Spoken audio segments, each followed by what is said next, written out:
suggesting that war is the only way to solve this? Absolutely. War or the threat of economic exsanguination, total economic collapse. And that's, I think, and I came particularly this time putting my patients on hold, sacrificing money that I can't ill afford to sacrifice, because I find the Tamil community confused and despondent and depressed. And I can't convince the Tamils that this is a war that we've got to win. In terms of history, we will get a separate state. You can call it Elam or a variation of a confederation, Sri Lanka style or whatever it is. But the situation that exists with the Sinhala people, Sinhala leaders, dictating what goes on in terms of development and running of the Tamil areas will not occur. That will have to end. And, I hate for Sinhalese to tell the Tamil people what exists in the Tamil North. But Elam is already there.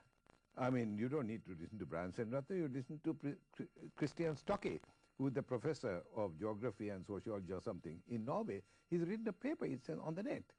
The evolving Tamil state of Tamil Elam. And he compares the functioning of the Tamil Elam state with the corrupt, despotic, despondent, crook-ridden, violent society in the Sinhala South. And I'm writing a paper which will be on the net of a failed Sinhala state. So the Tamil Elam is already there. All we need to do is to move de facto into de jure. And I think that will have to happen. And if they don't, I think we will even have to consider a unilateral declaration of Tamil Elam. Since 9/11 event, that I think is the most popular word in the world is terrorism. Most of the leaders uses that word. What is the definition to terrorism? I thought that question was coming. It hardly ever doesn't come in an interview. And I bought the definition of terrorism. The Tamil struggle is, I'm going to publish this, not that it has not been said before, is a freedom struggle. Now, the test that is used to distinguish a freedom struggle from a terrorist struggle is defined in the UN Article 1 Additional Protocol of the Geneva Convention of 1947. I'm not going to read that piece in detail because of lack of time. But essentially, a freedom struggle is if there is a military operation, which we have in the LTT.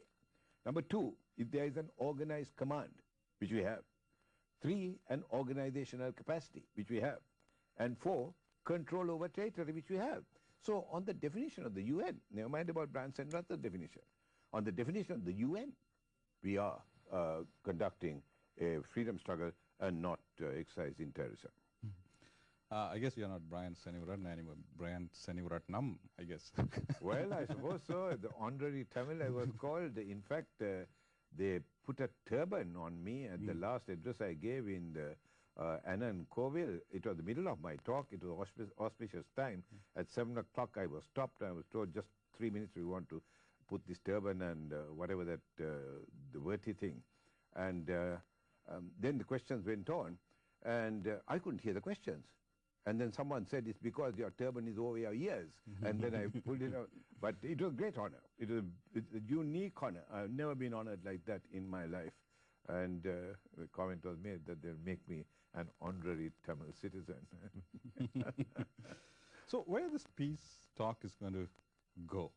What do you think? Where it's going to go? If it goes at all, and that's uncertain as to whether, you see, I think the whole crux of the matter was that by picking a load of nonsense as an agenda, Rajapaksa was hoping that the LTT would pull out and say, look, this is nonsense. They might still do it.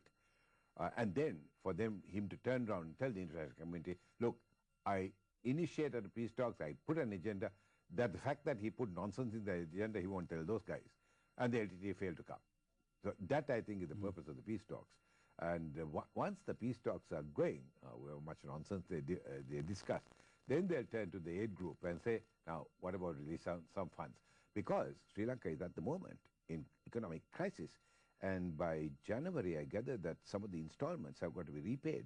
They are broke. They're stony, flat broke. About LTT, there's no one has any different opinion that they are very powerful and militarily. But politically, some people say in the past they were weakened politically, and now they're gaining it. How are they now, and how good are they, and where are they now? The LTT have changed. They've changed enormously from a group where in 1980, 85, you couldn't influence them in any way. They thought they had the answers to all problems. I think they're much wiser now. And there's no question that the LTT have the military ability. And we don't need to advise Mr. Prabharan and his crowd how to tackle this militarily, which some people are trying to do. Why did they pull out of Sampur? Why did they do this?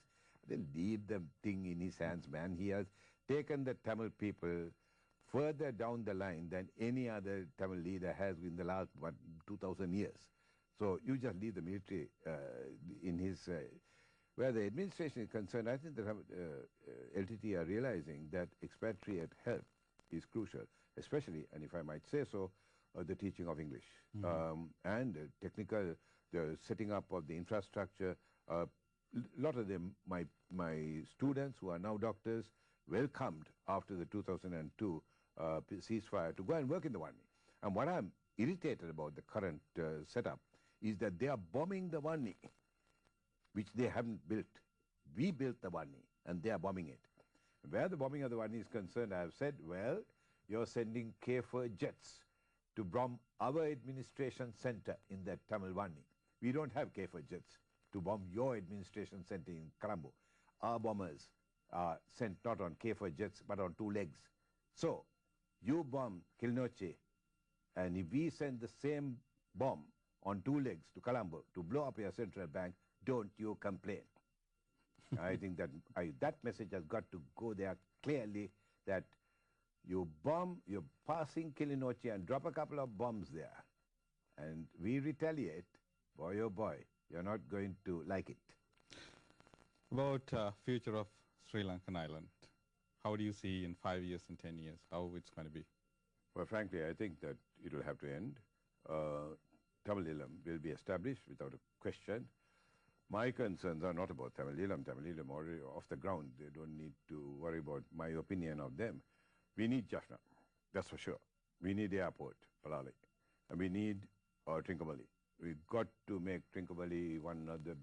This is the second largest natural harbour in the world, thoroughly neglected now. And once Tamil Ilam is declared, that will be a major port. It will give Singapore a run for their money. For the other side, I think that unless they get their act together, the Sinhala nation will be a failed nation. And they will be looking at bankruptcy and civil war in the south of the haves fighting the have-nots. I've seen some of the... a birthday party in Colombo. God, you know, it is like a carnival, 5,000 people, 200,000 rupees on a birthday party, which we had in our homes when we were growing up for sort of, 50 rupees.